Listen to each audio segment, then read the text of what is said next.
या कारखान्याने दुर्लक्षित केलं आलं कोणाच तर असू पत्र. या पत्राच्या माध्यमातून मी काय मांडलेलं आहे की येणाऱ्या भविष्यामध्ये शेतकऱ्यांना तुम्हाला रिक्वायरीप्रमाणे दर द्यायला पाहिजे, येणाऱ्या भविष्यामध्ये तुम्हाला वाहतुकीप्रमाणे दर द्यायला पाहिजे. जर सभासदाचं वाहतूक जास्त असेल तर त्याला दर कमी.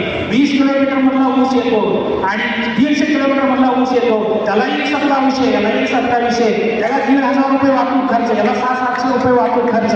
मग हे काय आहे? हे फक्त एका कारखान्याचं तुम्ही घेऊ नका, संपूर्ण महाराष्ट्रातल्या जेवढे त्या सगळ्या कारखान्याशी मी लावलेले आहे. आणि येणाऱ्या भविष्यामध्ये तुमचं जर आशीर्वाद जर मिळालं, सभासदांचं जर आशीर्वाद मिळालं तर मी रिक्वायरीप्रमाणे उद्या चिपाटीला सुद्धा 2700 रुपये, 1 नंबर रिक्वायरीला सुद्धा 2700 रुपये कुठला दर आहे? मार्केट यार्डमध्ये तूर घेऊन गेल्यानंतर तुम्हाला 1 नंबर, 2 नंबर, 3 नंबर दर असते की नाही? काय बरोबर आहे? मी बघितलं मालकांना मागच्या वर्षी बोलत असताना बघितलं, मालक म्हणत होते की गुणवत्ता वाढवा, गुणवत्ता